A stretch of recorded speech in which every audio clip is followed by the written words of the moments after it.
не знаем. Сега в момента... Равнодушен. Защо ли? За нас, неговите възпитаници и за възпитаниците на неговите ученици, това е учителят, преводачът, директорът и човекът. Все думи, които ще изписваме с главна буква. Той е преди всичко човекът. Да си спомним за него. Роден в град Търговище на 24 ноември 1918 година. Завършва гимназия в град Шумен през 1937 година. Годините на Втората световна война през 1942 година завършва романска филология в Софийския университет Климент Охридски. През 1943 година специализира и защитава дисертация в град Падуа, Италия, където е провъзгласен за доктор по италианска литература. 35 години от активния си живот посвещава на младите хора като преподавател по френски език. Последните 20 години работи в четвърта езикова гимназия в Величи Льов Юри Варна и се пенсионира от нейн директор през 1979 година. Отдава се на преводаческа дейност на класическа поезия от италиански, френски, руски, румънски. Преводът на божествена комедия от Данте Алигиери, направена по авторство с Роман Любенов и истински ползвател. Двамата преводачи са удостоени с наградата на Съюза на българските писатели за най-добър превод за 1975 година. За пръв път Ад, Чистилище и рай, трите части на шедьовъра на Данте прозвучават на изящен български език. През 1979 година Иван Иванов е удостоен със званието кавалер на академичните палми, което се дава от Министерството на образованието на Франция за особени заслуги към изучаването и популяризирането на френския език и култура. Иван Иванов е удостояван с престижната награда Варна два пъти. През 1984 година за цялостна преводаческа дейност и през 1997 година за превод на Дантина творба Нов живот и на стиховете на Франсуа Вион. Уважение към текста, внимателно боравене с думите, проличава преводът на Иван Иванов, Чашите и устните, поетична драма от Алфред Дюмюсе, 1986 година, Тартюф на Молиер, 1990 година, Цветя на злото от Шарл Бодлер, 1993 година, Голямото завещание и разни стихотворения от Франсуа Вион, 1994 година, Нов живот на Данте Алигиери, 1996 година. Последните преводи бяха издадени благодарение на ученици на Иван Иванов и издателство БАС, за което изключителна благодарност дължим на господин Ламбрин Сотиров, както и на всички спомоществователи за печатане на текста.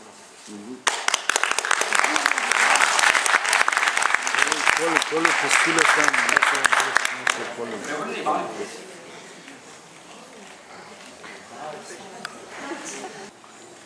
Иван Иванов, учителят, преводачът и човекът, за живота и творчеството му, която излезе от печат през 2006 година, 3 години след неговата смърт, за съжаление. Не можахме да я довършим, тъй като всичко, което е работа навътре е съвместно. Няколко пъти спирахме, защото знаете повечето от колегите, че Иван Иванов не обичаше много да се говори за него, да се хвали. И когато бяхме написали към 25 страници, той каза: спираме, до тук сме няма какво да се пише за мен. Трябваше дълго да го убеждавам, за да продължим. Познавам го повече от 30 години, но се сближихме през последните 10 от живота му. Опознах го много добре. Възхищавах му се като педагог, творец и човек. Учил съм се от него. Все пак съм малко по-малко от него, не малко, но доста. Не съм особено радостен, че сте организирали това тържество в негова чест, защото е много хубаво да се спомняме за тези, които са били преди нас и които са вградили своя живот в културната история на Варна. Иванов все още не е забравен. Нашия град, помнят го и в Търговище, където е роден, и в Шумен, където се е преселило семейството му и е учил и работил. Повечето хора обаче го знаят като директор на Френската гимназия, а малцина са тези, които го признават като препознават като един от най-добрите български преводачи в края на 20-ти и началото на 21 век. Аз ще споделя свои мисли, така запознах се предварително и с сценария, за да не се повтаря. За Иван Иванов като човек оставил сериозна следа в българската литература с многобройните си преводи. Помнете Иванов, учителят, преводачът, човек.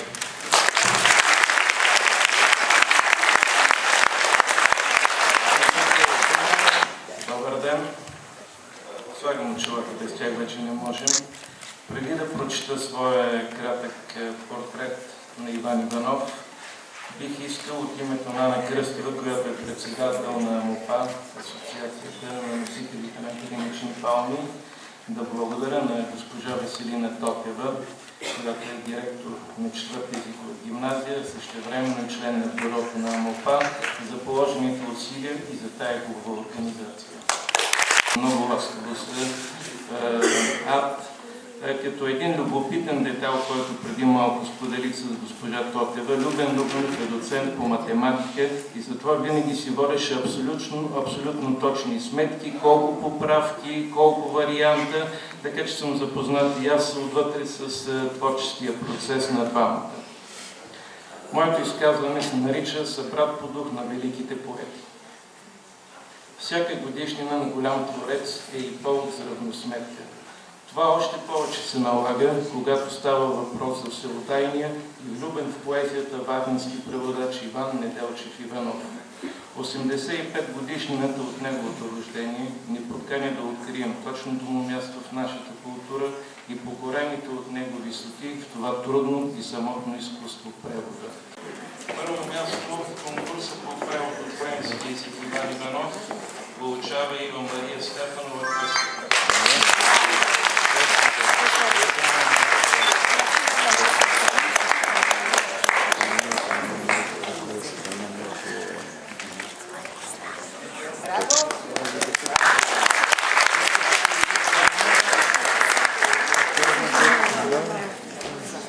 Първо място в конкурса по превод от испански език Иван Иванов получава Кристияна Цветанова Йордан.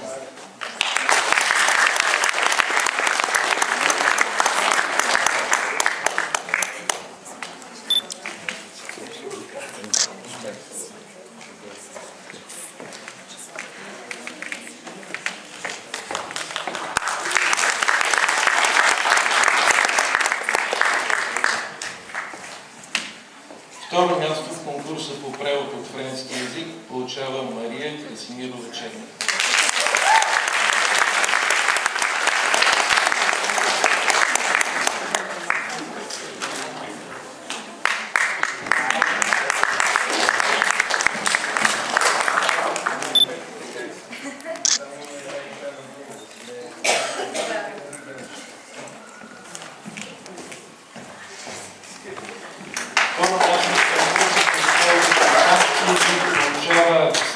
Красимирова Александра.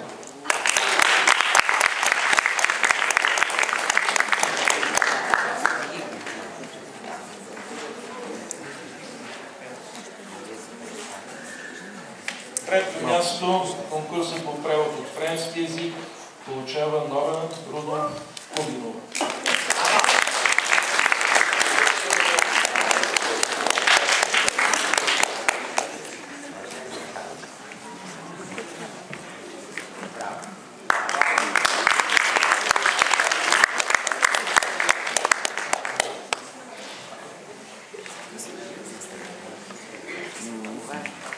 И трето място в конкурса по превод от испански език получава Соня Филипова Герасимова.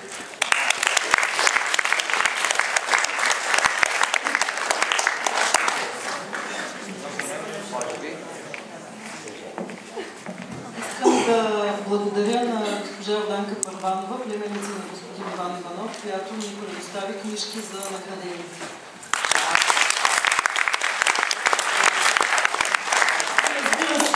Издателство Колибри и Френския институт. Защото така съм видяли по един и същи начин господин Иванов. Аз за един с чувство ще говоря, чувство няма да анализирам много.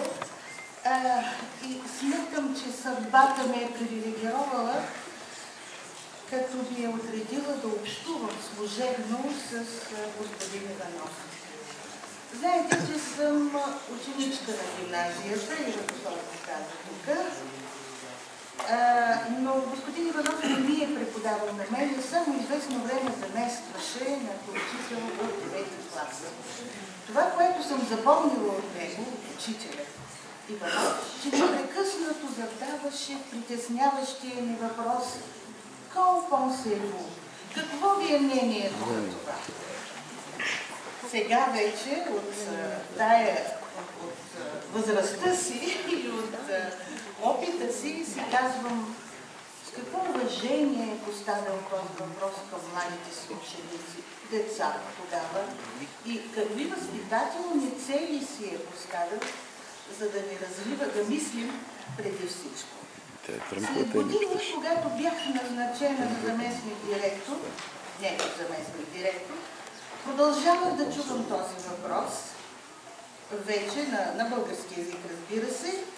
Той търсеше и ценеше мнението на хората около себе си, моето също, въпреки младостта ми, младичка бях тогава, въпреки че в сравнение с неговата богата ерудиция и изключителен ум, аз се чувствам бедна и банална. Какво си спомням от съвместната ми работа в ръководството на 4-та езикова гимназия? Тези думи е написал той в посвещението си на книгата Цветяна Злото, която ми подари след излизането на превода. Преди всичко организираността му. Бързо решаваше проблемите, бързо пишеше ежемесечните доклади за педагогически съвети. Спомните ли си, колеги? Всеки месец доклад. Директора трябва да го изнася. Стенографираше. От малкото изче, след това четеше тези доклади за обсъждане, после ги печаташе сам на пишещата машина. Преводите бяха смисъла на неговия живот. Така по него усещах, аз така го чувствах. Дирекцията си позволяваше да ми чете варианти на преводите, главно на Верлен, на Бодлер, на Рейбо. Спомням си колко дълго беше търсил, той след това по-късно го разказваше това нещо, адекватният превод на песен на оповите тръгнали на погребение Елена. Беше много горд след това с успешните находки. Аз лично обичам поезията на Бодлер и високо ценя пресъздаването ѝ от господин Иванов. Например, Албатросът. Забелязали ли сте там тези стихове, не знам дали си спомняте, на български? И този волен цар, несръчен и смутен, отпуща жалостно крилете си огромни, като весла на члун, спрял в пристан уморен. Преди това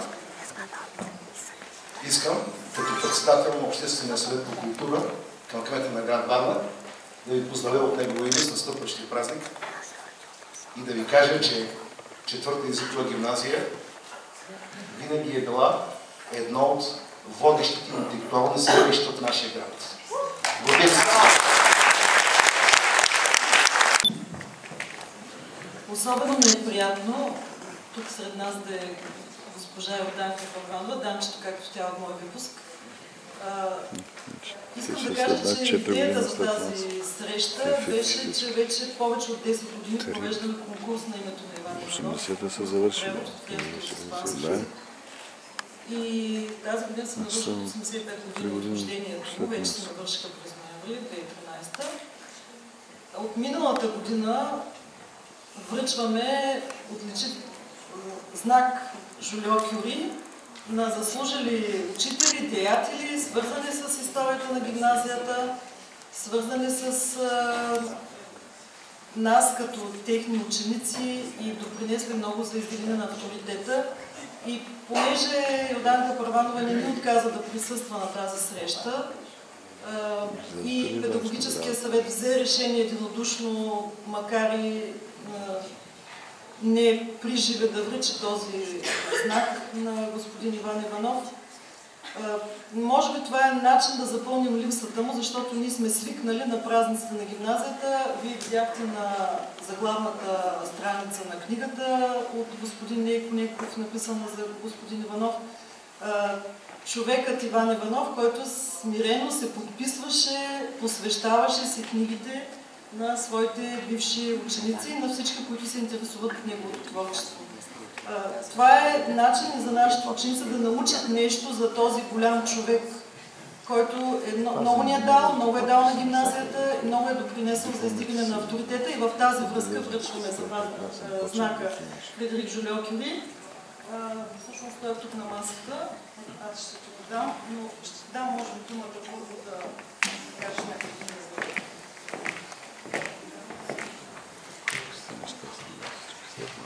Аз ще благодаря, още не сте ми дали знака, но все пак. Аз ще благодаря за голямата чест, с която удостоихте господин Иванов. Убедена съм, че със своята пословична скромност той би казал, че тази награда му е много скъпа и дано да я заслужава.